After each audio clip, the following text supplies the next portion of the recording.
Hi viewers, welcome to our channel. ప్రస్తుతం మనతో పాటు దాము బాలాజీ గారు సీనియర్ జర్నలిస్ట్ ఉన్నారు. వాడితో ఒకసారి మాట్లాడదాం. సార్ నమస్కారం. సార్ జగన్మోహన్ రెడ్డి గారికి హైకోర్టు అయితే షాక్ ఇచ్చింది సార్. ఆయన కేసుల్ని వేగవంతం చేయాలి, రోజువారీ విచారణ జరపాలని చెప్పేసి కోర్టు అయితే ఆదేశించింది.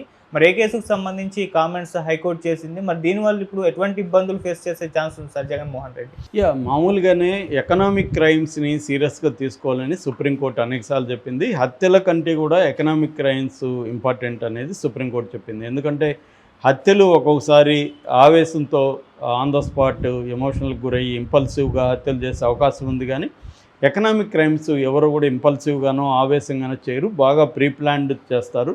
ప్రజల ఆస్తిని ప్రీప్లాన్డ్గా నాశనం చేసే వాళ్ళని సీరియస్గా తీసుకోవాలి. ఇది ఒక పెద్ద బెడదలాగా ఇండియాలో తయారైందని సుప్రీంకోర్టు అనేకసార్లు చెప్పింది. ఎకనామిక్ క్రైమ్స్ని సీరియస్గా తీసుకోవాలి. అలాగే ప్రజలు ఎన్నుకున్న ప్రజాప్రతినిధుల మీద విపరీతంగా కంప్లైంట్స్ ఉన్నాయి. ఈ అవినీతి కావచ్చు, అక్రమాలు కావచ్చు జరుగుతున్నాయి. ఫైనాన్షియల్ ఫ్రాడ్ కావచ్చు, ఎకనామిక్ అఫెన్సెస్ కావచ్చు జరుగుతున్నాయి. కాబట్టి ప్రజాప్రతినిధుల మీద కేసుల్ని సీరియస్గా తీసుకోండి అని సుప్రీంకోర్టు అనేకసార్లు చెప్పింది. అయినప్పటికీ కూడా ప్రజాప్రతినిధుల కేసులు ముందుకు పోవట్లేదు. దీనికి ప్రధాన కారణం ఏంటంటే కేసులు పెండింగ్లో, కోర్టులలో టైం లేదు, అన్ని కోర్టులు లేవు మనకి. సో దాదాపు 5 కోట్ల కేసులు పెండింగ్లో ఉన్నాయి. సుప్రీంకోర్టులో 55,000 నుంచి 60,000 కేసులు పెండింగ్లో ఉన్నాయి.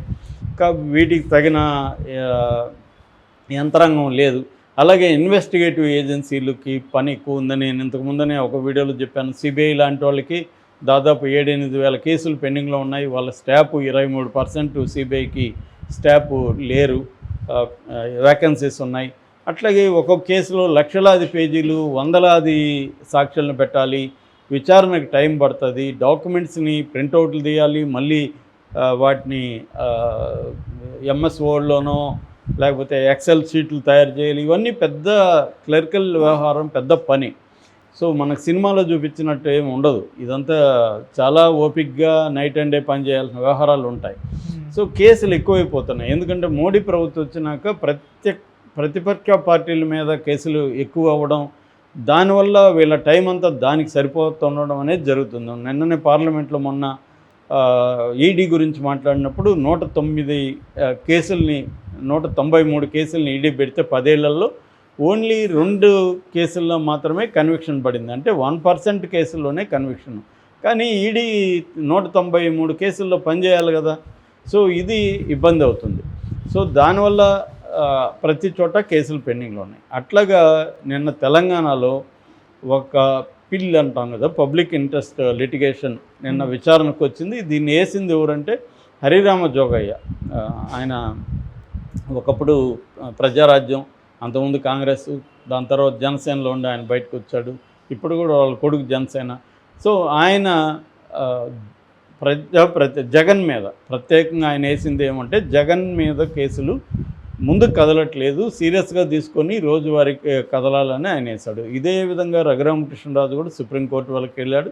సుప్రీంకోర్టు మీరు తెలంగాణ కోర్టులను చూసుకోండి అనింది. సో ఈ అనేక మంది జగన్ మీద వేయిస్తున్నారు. సో రఘురామతో పాటు ఈయన వేశాడు. ఈయన పిటిషన్ ఎవరిది? Harirama Jogaiah public interest litigation petition నిన్న విచారణకు వచ్చింది. నిన్న హైకోర్టు విచారించింది.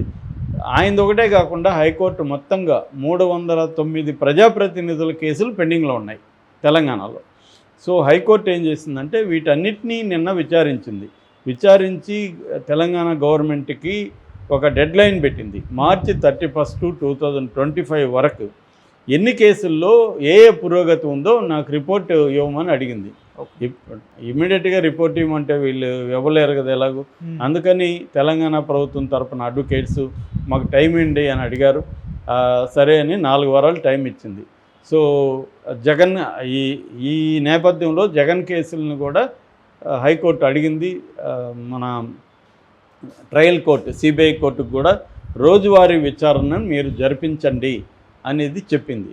సో ఇది కానీ నిజంగా ఇది ఇప్పుడే చెప్పింది కాదు, గతంలో కూడా సిబిఐకి ఇక్కడ తెలంగాణ హైకోర్టు చెప్పింది జగన్ కేసుల్ని రోజువారీ విచారించమని. కానీ అది అనుకున్నంత ఈజీ కాదు. నేను ఇందాక చెప్పినట్టుగా సిబిఐకి దాని తలనొప్పులు దానికి ఉన్నాయి, దాని లిమిటేషన్స్ దానికి ఉన్నాయి. అట్లాగే కోర్టులకి వాటి లిమిటేషన్స్ ఉన్నాయి.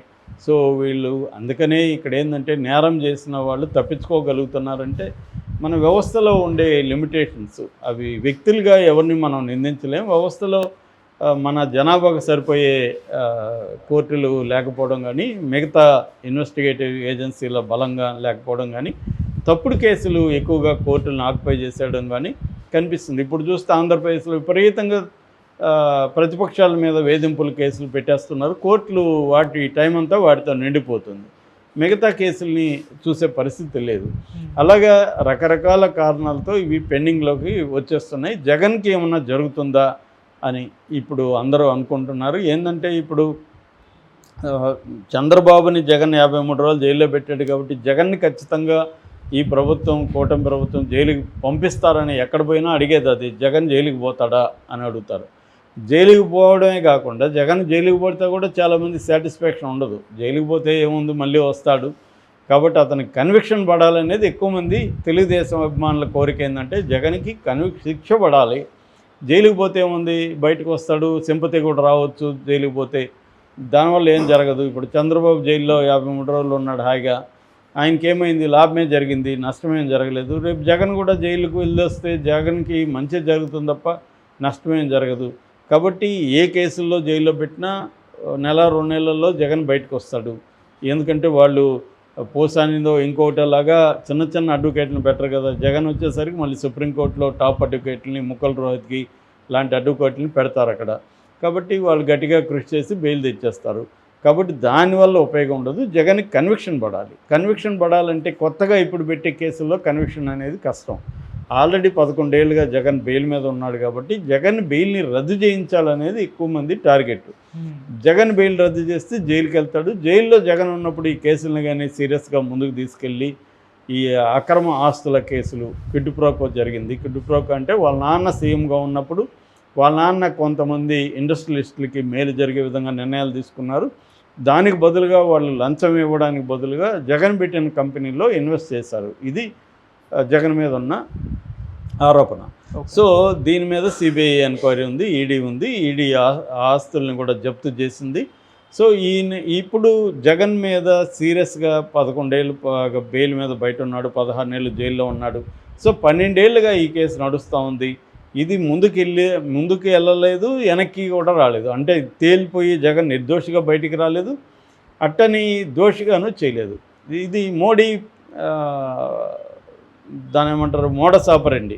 అంటే మోడీ ఏం చేస్తుంటాడంటే కేసులు అనే కత్తులు తల మీద వేలాడుతుంటే వాళ్ళు కంట్రోల్లో ఉంటారు అనేది మోడీకి ఉన్న ఇది. సో తమకు అనుకూలంగా ఉన్న జగన్ 10 ఏళ్ళుగా వాళ్ళకి అనుకూలంగానే ఉంటున్నాడు. మోడీని ఎక్కడ ధిక్కరించట్లేదు. ఈ రోజు కూడా డీలిమిటేషన్కి సంబంధించి తమిళనాడులో మీటింగ్ ఉంది. అన్ని పార్టీలు వెళ్ళినా